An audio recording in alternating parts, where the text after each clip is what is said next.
Hello students. तो पिछले lecture में मैंने आप लोगों को टाइप्स ऑफ फोर्सेस के बारे में अपन ने डिस्कस किया था। ये जो नया लेक्चर है इसके अंदर भी अपन टाइप्स ऑफ फोर्सेस के बारे में डिस्कस करेंगे, बट यहाँ पर अलग टाइप्स ऑफ फोर्सेस के बारे में डिस्कस करेंगे। ठीक है बेटा।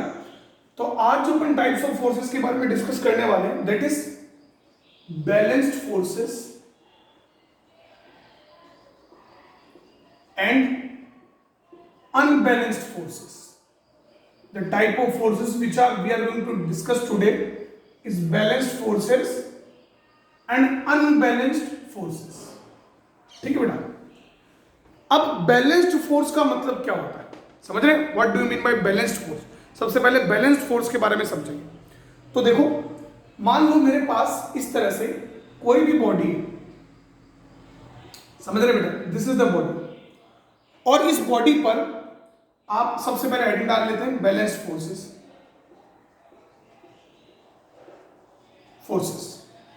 फिर कुछ प्रैक्टिकल कंडीशंस के साथ इनको समझेंगे। ये मेरे पास कोई भी बॉडी है और इस बॉडी पर मैं इधर फोर्स लगा रहा हूं, आई अप्लाइंग फोर्स। जैसे मान लेते हैं डायरेक्शन से, ठीक है बेटा, ये आपकी ईस्ट और ये वेस्ट है, ये नॉर्थ और ये साउथ है, ठीक है। मैं इस बॉडी पे फोर्स लगा रहा हूं इधर 10 मीटर, और इस साइड से भी मैं इस बॉडी पे फोर्स लगा रहा हूं 10 न्यूटन। तो अब इस बॉडी पे फोर्स तो लग रहे हैं, but these forces are equal and opposite in direction.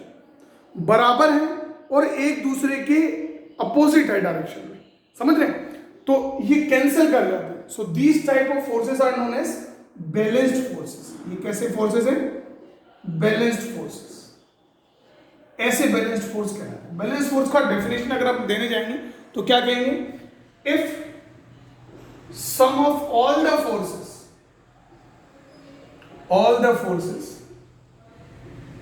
On a body, किसी भी बॉडी पर लग रहे सारे फोर्सेस का sum of all the forces on a body is zero. कितना है बेटा? जीरो है। Then forces are said to be balanced। तब क्या कहा जाता है बेटा? फोर्सेस को क्या कहा जाता है बेटा? बैलेंस्ड कहा जाता है। ठीक है बेटा, स्क्रीन पोज करके आप सब ये नोट कर सकते हो। तो ये एक एग्जांपल है बैलेंस्ड फोर्सेस का। Now we will see more examples, है ना, और चीजें अपन देखेंगे बैलेंस्ड फोर्सेस के बारे में। लेट अस सी। देखो, अगर सम ऑफ फोर्सेस जीरो हो ना, जैसे मैं आपको एक एग्जांपल और देता हूं। देखो बेटा, मान लो मेरे पास ये body, this is a body, और इधर से मैं बॉडी पे लगा रहा हूं 10 न्यूटन, और इधर से मैं बॉडी पे लगा रहा हूं 20 न्यूटन, समझ रहे? फिर मैं इधर से बॉडी पे और लगा रहा हूं 10 न्यूटन। अब चाहे मैं अलग अलग फोर्सेस लगा रहा हूं, है ना बेटा, 10 न्यूटन इधर से, 20 न्यूटन इधर से, लेकिन जो फोर्स लेफ्ट साइड है वही फोर्स राइट साइड है, समझ रहे हो? तो still the forces are balanced. Forces क्या बेटा? Balanced forces, they are balanced forces. ठीक बेटा, एक एग्जांपल ये हो गया। और एग्जांपल देखते हैं। मान लो अपने पास एक बॉडी है, ऊपर की तरफ मैं लगा रहा हूं, ध्यान देना, ऊपर की तरफ in upward direction, that is 50 Newton. नीचे की तरफ लगा रहा हूं 50 न्यूटन, समझ रहे बेटा? इधर मैं लगा रहा हूं 20 न्यूटन और इधर लगा रहा हूं 20 न्यूटन। तो अभी आप देखो कि ऊपर की तरफ जितना फोर्स है उतना फोर्स ही नीचे की तरफ है, लेफ्ट की तरफ जितना फोर्स है उतना फोर्स ही राइट की तरफ है। तो दोबारा ये जो फोर्सेस हैं, again these forces are balanced forces. ये कैसे फोर्स है बेटा?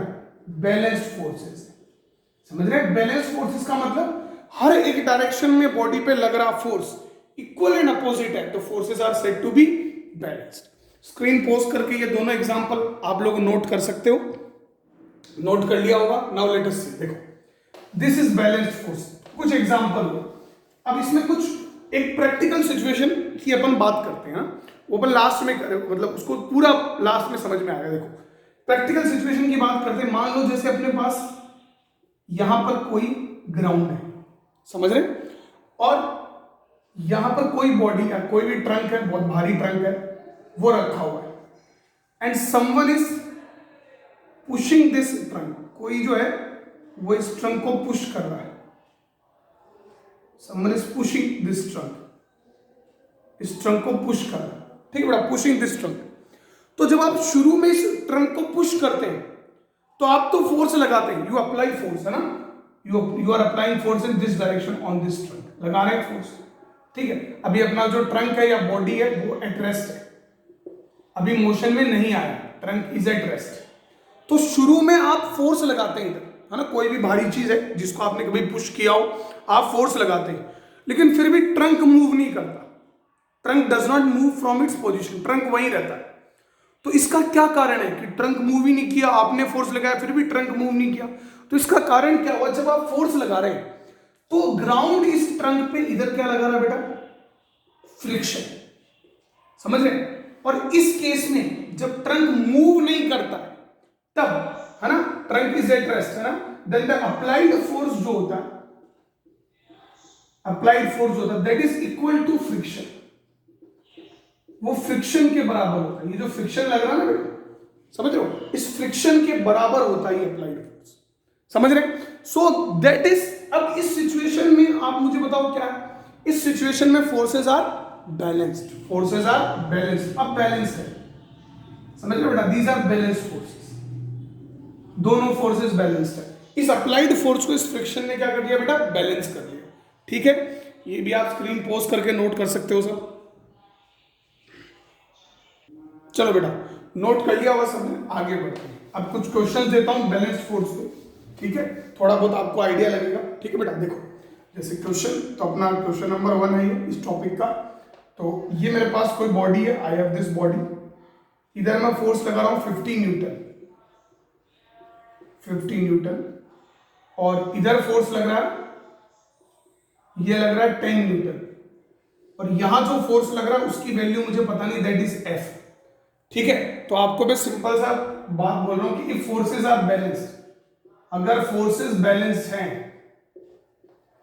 Balanced, find out F, F बताओ अगर फोर्सेस बैलेंस्ड है। तो स्क्रीन पॉज करके आप इसको आंसर को सॉल्व कर सकते हैं, ठीक है बेटा, ठीक है, सॉल्व कर लिया होगा सबने। देखो फोर्सेस बैलेंस्ड होने का मतलब लेफ्ट साइड जितना फोर्स उतना राइट साइड होना चाहिए। तो उधर देखते हैं, तो उधर फोर्स है F plus 10 must be equal to 50, मतलब F must be equal to 50 minus 10 means force must be equal to 40 newton, ये आंसर होना चाहिए बेटा। कोई भी टॉपिक पे जब अपन न्यूमेरिकल करते हैं तो जो अपन थ्योरी में सीखते हैं उसका कॉन्सेप्ट बिल्कुल क्लियर हो जाता है, अच्छे से क्लियर हो जाता है। तो numerical is the best part in physics. तो इसको स्क्रीन पॉज करके आप लिख सकते हैं, फिर आपको अगला सवाल देते हैं।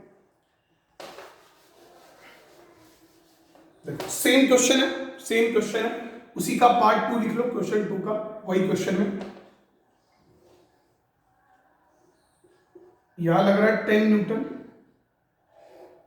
और यहां लग रहा है 50 न्यूटन, ठीक है, और यहां लग रहा है F1 और यहां लग रहा है F2।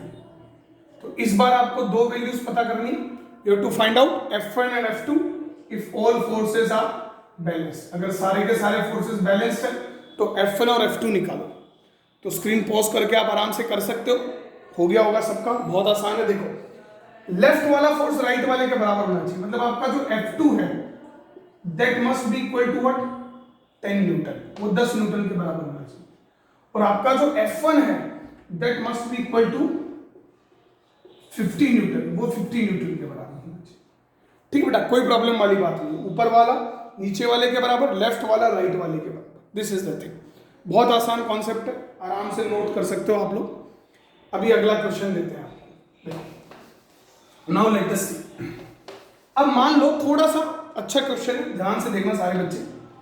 ये मेरे पास कोई ब्लॉक है, डायरेक्शन ध्यान से देखना, यहां मैं लगा रहा हूं 10 न्यूटन और यहां मैं लगा रहा हूं 20 न्यूटन और यहां एक फोर्स लग रहा है F1, ठीक है बेटा। और ध्यान से देखना, यहां मैं लगा रहा हूं 60 न्यूटन और यहां मैं लगा रहा हूं 10 न्यूटन और यहां मैं लगा रहा हूं ये मान लो आपका F2 है और यहां मैं लगा रहा हूं 10 newton. Then you have to find out the value of F1 and F2। F1 और F2 की वैल्यू बताओ। What will be the F1 and what will be F2। बहुत आसान है, कोई प्रॉब्लम वाली बात नहीं है, स्क्रीन पॉज करके सारे बच्चे कर सकते। देखो अब बैलेंस फोर्स की थ्योरी क्या कहती है कि लेफ्ट साइड लगने वाले फोर्स राइट साइड लगने वाले फोर्स के बराबर होने चाहिए। तो अगर आप एक्स एक्सिस में देखते हैं, इस डायरेक्शन में देखते हैं, तो लेफ्ट साइड कौन कौन से फोर्स लग रहे हैं, देखो ध्यान से सारे बच्चे। आपका 10 न्यूटन इधर लग रहा है, 20 न्यूटन भी इधर ही लग रहा है, ये एरो देखो आप, +20, और ये बराबर हो गया किसके बेटा, F2 की, जो कि सॉरी F1 की, जो कि इधर लग रहा है। ठीक है, अब इसको सॉल्व करेंगे तो F1 can be written as 30 newton. F1 को 30 न्यूटन लिख सकते हैं। ध्यान देना, एरोस पे ध्यान कंसंट्रेट करना। फिर आप देखो ऊपर की तरफ जो फोर्स लग रहा है वो नीचे की तरफ लग रहे फोर्स के बराबर होगा। तो ऊपर की तरफ कौन लग रहा है, 16 न्यूटन भी लग रहा है, 10 न्यूटन भी लग रहा है, तो 60 + 10 must be equal to F2। So F2 can be written as 70 newton. समझ रहे बेटा? तो ये आंसर, इसमें कोई प्रॉब्लम वाली बात नहीं है ना, बस आपको ये समझना है लेफ्ट साइड और राइट साइड फोर्सेस क्या होनी चाहिए, इक्वल होनी चाहिए। ठीक है बेटा, इसको नोट कर सकते हैं स्क्रीन पॉज करके, सब नोट कर लिया होगा बेटा सबने। चलो अब पढ़ते हैं अपन अनबैलेंस्ड फोर्सेस की तरफ, है ना। Now we will move forward towards unbalanced forces, है ना। Let us see about unbalanced forces.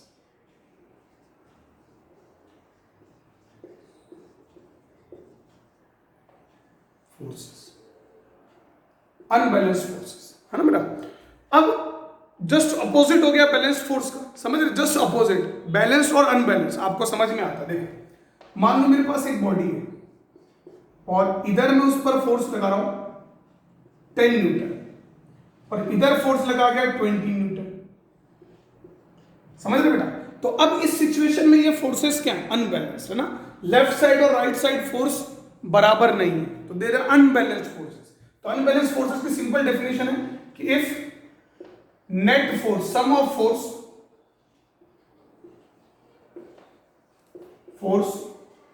On a body, किसी भी बॉडी पे लग रहे sum of force are not equal to 0, then forces are known as what, unbalanced force. जैसे ये वाला, दिस इज अनबैलेंस्ड फोर्स, है ना बेटा, ये अनबैलेंस्ड। अब एक एग्जांपल और देता हूं, है ना, समझ रहे बेटा। Let us take one more example. मान लो मेरे पास एक बॉडी है, इधर लग रहा है 10 न्यूटन। एरो बहुत इंपॉर्टेंट है बेटा फोर्स में, क्यों? क्योंकि मैंने पिछले लेक्चर में बताया था कि फोर्स के मैग्नीट्यूड भी इंपॉर्टेंट है और डायरेक्शन भी इंपॉर्टेंट है, इसलिए दोनों चीजों को अच्छे से समझना बहुत जरूरी है। और फिर उसके बाद में इधर लग रहा है 10 न्यूटन। अब आपको लग रहा होगा कि सर ये तो बैलेंस्ड है, इधर और इधर, बिल्कुल, पूरा क्वेश्चन अभी कंप्लीट नहीं हुआ। ऊपर भी लग रहा है 10 न्यूटन और नीचे की तरफ लग रहा है 5 न्यूटन, समझ रहे बेटा। नीचे की तरफ दिख नहीं रहा आपको, यहां लिख रहा हूं मैं, it is 5 Newton, downward direction में 5 न्यूटन लग रहा है। ठीक है, तो कुल मिला के इस केस में लेफ्ट और राइट फोर्सेस तो बैलेंस है, लेकिन अप और डाउन नहीं है, तो ये अनबैलेंस्ड फोर्सेस ही कहलाएगा। कोई भी डायरेक्शन में फोर्स बैलेंस नहीं हो तो अनबैलेंस ही कहलाएगा। This forces will be known as unbalanced forces. ठीक है बेटा, स्क्रीन पॉज करके ये दोनों एग्जांपल आप लोग नोट कर सकते हो। ठीक है बेटा, सबने नोट कर लिया होगा। नाउ लेट अस देखो एक प्रैक्टिकल एग्जांपल जो मैंने आपको बैलेंस फोर्स में भी बताया था और मैंने कहा था वो अपन आगे जाके उसको पूरा समझेंगे, तो पूरा अपन उसको समझते हैं। देखो प्रैक्टिकल एग्जांपल क्या था अपने पास, ये ग्राउंड था और इस ग्राउंड पर यहां पर एक ट्रंक रखा हुआ था, बहुत भारी ट्रंक था, and a man was trying or a boy was trying to push it. एक मैन जो था या बॉय जो था, he was trying to push it, push करने की कोशिश कर रहा था। ठीक है बेटा, ट्राइंग टू पुश इट, ठीक है, पुश करने की कोशिश कर रहा था। तो जब वो पुश कर रहा था तो वो फोर्स लगा रहा था F, और trunk was not moving, trunk move नहीं कर रहा था क्योंकि पीछे जो फ्रिक्शन लग रहा था वो इस फोर्स के बराबर हो रहा था, अप्लाइड फोर्स के बराबर हो रहा था। अब उसने और ताकत लगाई, ही अप्लाइड मोर फोर्स, तो एक सिचुएशन आएगी जहां पर ट्रंक विल स्टार्ट मूविंग। अब ट्रंक मूव करने का मतलब क्या हुआ? Start moving. ट्रंक अगर मूव करने लग गया, समझ रहे बेटा, ट्रंक मूव करने लग गया, इसका मतलब कि फ्रिक्शन कम है और फोर्स ज्यादा है। तो इस सिचुएशन का मतलब क्या होगा कि अप्लाइड फोर्सेस इस, यहां थोड़ा अच्छे से लिख देते हैं, अप्लाइड फोर्स क्या हो गया बेटा? ग्रेटर हो गया। किससे ग्रेटर हो गया? फ्रिक्शन से। Applied force is greater than friction. इसका मतलब यही है, समझ रहे हैं? दिस मींस दिस कि अप्लाइड फोर्स ज्यादा हो गया है फ्रिक्शन से, तभी ट्रंक मूव किया, अदरवाइज कैसे मूव कर सकता था? मूव कर ही नहीं सकता था, समझ रहे हैं? तो अब जो फोर्सेस हैं, मतलब लेफ्ट साइड फोर्स जो है वो क्या हो गया? ज्यादा, और राइट साइड फोर्सेस क्या हो गया? बैलेंस। तो यही ट्रंक जब रेस्ट पे था तो फोर्सेस बैलेंस थे, और अभी यहां पर किस प्रकार के फोर्सेस हो गए? आप अपने मन में सोच सकते हैं, दीज आर अनबैलेंस्ड फोर्सेस, ये अनबैलेंस्ड हो गए। सो ये कई बार सिचुएशन आ जाती है ना, प्रैक्टिकल सिचुएशन एग्जाम में पूछ लेता। So we should be able to configure it. Screen pause करके नोट कर सकते हो सब? यस बेटा, नोट कर लिया होगा सबने। अब आगे बढ़ते हैं। तो बेटा ये तो टाइप्स ऑफ फोर्सेस हो गए। कल कॉन्टैक्ट फोर्स बताए थे, है ना, और नॉन कॉन्टैक्ट फोर्स बताए थे। आज बैलेंस बताएं और अनबैलेंस बताएं। अब अपना अगला टॉपिक जो है दैट इज इनर्शिया। अब इनर्शिया पढ़ने से पहले मैं चाहता हूं कि आप सब अपने घर पे ये एक्टिविटीज करें और उसका वीडियो शूट करके मुझे भेजें। Send me on my WhatsApp, teams पे, या कहीं भी आप सब भेजें। ये एक्टिविटीज जरूर करें। 3-4 एक्टिविटीज मैं आपको बताता हूं, you should do these activities, है ना। पहली एक्टिविटी देखो बेटा क्या है कि आपके घर में, सबके घर में से राउंड शेप एक बॉल जरूर होगा। You must be having this type of ball. होगा बेटा, बॉल होगा। उसका कारण अपन अगले लेक्चर में समझेंगे। बॉल होगा, बॉल में आप कोई भी, जैसे छोटी बॉल, मार्बल्स जो आती हैं, छोटी छोटी मार्बल बॉल्स आती हैं, या फिर आप जो खाते हैं छोटे छोटे बच्चे, छोटी छोटी जो गोल गोल राउंड राउंड गोलियां आती हैं, उसको यहां पर आप प्लेस करें। ठीक है बेटा, यहां पर प्लेस करें, और यहां पर जब आप प्लेस करेंगे तो आप देखेंगे कि वो बॉल्स इस तरह से स्लाइड होती हुई यहां तक जाती है, समझ रहे बेटा, उल्टी डायरेक्शन में जाती है। फिर वो यहां से ऊपर चली जाती है और फिर वो वहां से वापस नीचे स्क्रॉल करती हुई वापस आ जाती है, समझ रहे, वापस आ जाती है। This is the thing. अब जैसे एक एक्टिविटी ये होगी, दूसरी एक्टिविटी आप आराम से कर सकते हो। वही मार्बल बॉल्स लेंगे आप, है ना, और आपके पास कोई भी बुक वगैरह या कुछ भी होगी, टेबल पे उसको इंक्लाइन रखेंगे, है ना, इंक्लाइन रखेंगे तो एक इंक्लाइन प्लेन बन जाएगा, और ये इंक्लाइन प्लेन आपका बन जाएगा। ठीक है बेटा, और आप क्या करेंगे यहाँ पर, ये आपका इंक्लाइन प्लेन, कोई भी बुक वगैरह आपने टेबल पे रख दी, ठीक है, ये सारी चीजें। अब आप क्या करेंगे बेटा, इस तरह से, और एक दूसरी बुक, सेकंड बुक, है ना, हमेशा जो एजेस है उस पर रखेंगे, या कोई भी आप, ये अरेंजमेंट आप अपनी दिमाग से लगाइए, कैसा बढ़िया से बढ़िया आप कर सकते हैं, इस तरह से। ये अरेंजमेंट हो गया, ठीक है। मतलब यहां तो अपने पास स्फेरिकल स्लोप्स थे, यहां पर पास ऐसे स्ट्रेट लाइन स्लोप्स हो गए, और मैं यहां से वही मार्बल की बॉल, ज्यादा सही रहेगा, कांच की जो बॉल आती है उसको यहां से स्लाइड करूं तो वो बॉल नीचे की तरफ आएगी। ठीक है बेटा, यहां गैप ज्यादा नहीं होना चाहिए, यहां गैप ज्यादा होगा तो ये बॉल यहीं रुक जाएगी फ्रिक्शन के कारण, ऊपर नहीं चढ़ पाएगी। ठीक है बेटा, फिर वो बॉल नीचे आती है, यहां स्क्रॉल करती है और फिर इसके ऊपर चढ़ती है। उतना ऊपर नहीं चढ़ पाती जितना यहां पर थी, समझ रहे बेटा, वो उसका कारण भी आपको बताएंगे, लेकिन ऊपर चढ़ती है। बस आपको ये जो आपका गैप है वो ज्यादा नहीं होना चाहिए। ठीक है, ये दो एक्टिविटीज आपको परफॉर्म करनी है। अच्छा सर, हम क्यों कर रहे हैं ये एक्टिविटीज को perform, why we are performing these two activities? बेटा ये दो activities famous scientist of physics Galileo Galilei ने परफॉर्म की थी, और इन दोनों को परफॉर्म करने के बाद he gave the famous law of physics, that is law of inertia. Law of inertia, समझ रहे बेटा। अब अगर आपको लॉ ऑफ इनर्शिया समझना है तो आपको ये दो एक्टिविटीज भी परफॉर्म करनी पड़ेगी। तो बेटा ये एक्टिविटीज परफॉर्म कीजिए, फिर मिलते हैं अगली क्लास में इनके एक्सप्लेनेशन के साथ। Thank you.